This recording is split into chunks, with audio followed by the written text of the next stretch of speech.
From Montana's news leader, this is the MTN Noon News. Good afternoon. Thanks for joining us on the New News. I'm Andrea Lutz. A new state law is preventing local health officials from issuing COVID-19 quarantines. We'll get to that story in a minute, but first.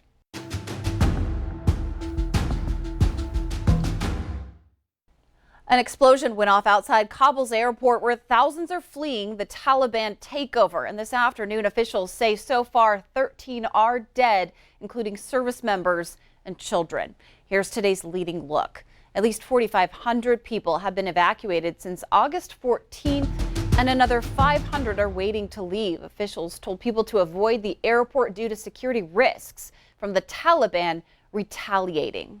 FWP says someone scaled a chain-link fence surrounding the Giant Springs fish hatchery in Great Falls and used a knife to slash many of the large trout in the display pond.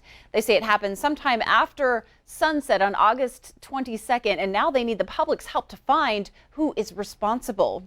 Expanded sidewalks and well-lit alleyways are just a few items that will make up the final draft of the Uptown Master Plan in Butte, and the plan will be used as a guide for city, county, businesses, and other organizations to consult before adding projects to Butte's urban revitalization projects.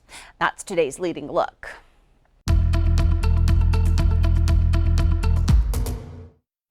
Well, the latest drought information has come out, and there's been no change across Montana and northern Wyoming. That means it hasn't gotten worse, but it hasn't gotten better. Now, we do have maybe some good news here. Let's take a look at the 6 to 10 day precipitation trend.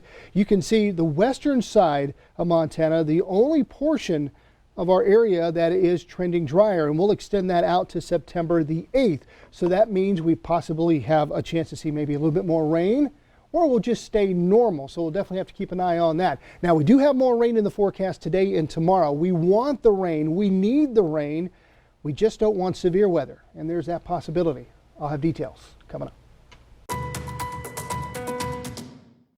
In recent months, public health leaders have said one benefit of getting the COVID-19 vaccine is that fully vaccinated people won't have to quarantine if they're found to be close contacts of someone who tested positive.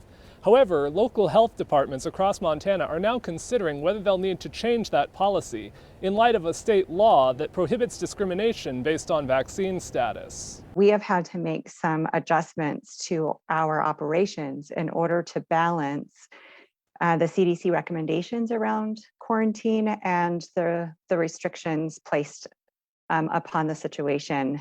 The CDC has issued updated guidelines saying close contacts who are fully vaccinated only have to quarantine if they develop symptoms. But House Bill 702, approved by the legislature earlier this year, says government agencies can't deny anyone advantages or privileges because of their vaccination status. Lewis and Clark public health leaders say to stay in line with that law, they're no longer issuing quarantine orders for anyone. Instead, they'll send close contacts a letter asking them to follow public health recommendations. Quarantine if they aren't vaccinated, and masking and testing if they are. The message is essentially, we need this community to follow these instructions if we want to get past the negative impacts that we're experiencing with COVID.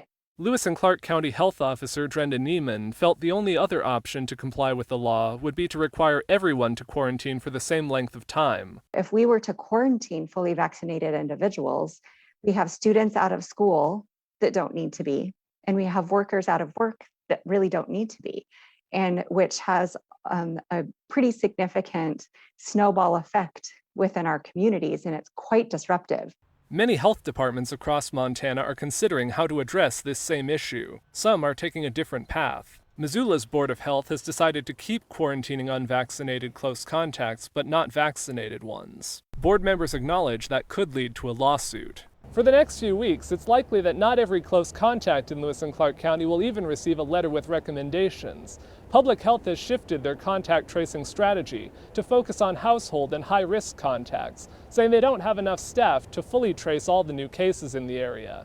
Neiman asks that anyone who knows they've been exposed to COVID follow the recommendations anyway. In Helena, Jonathan Amberian, MTN News. Up next, Miller Robson's back in with a look at that statewide weather forecast. Plus, there's nothing more pandemic proof than ice cream. We'll show you how one business in Bozeman is thriving while staying ice cold. That story is still ahead. The MTN Noon News continues right after this.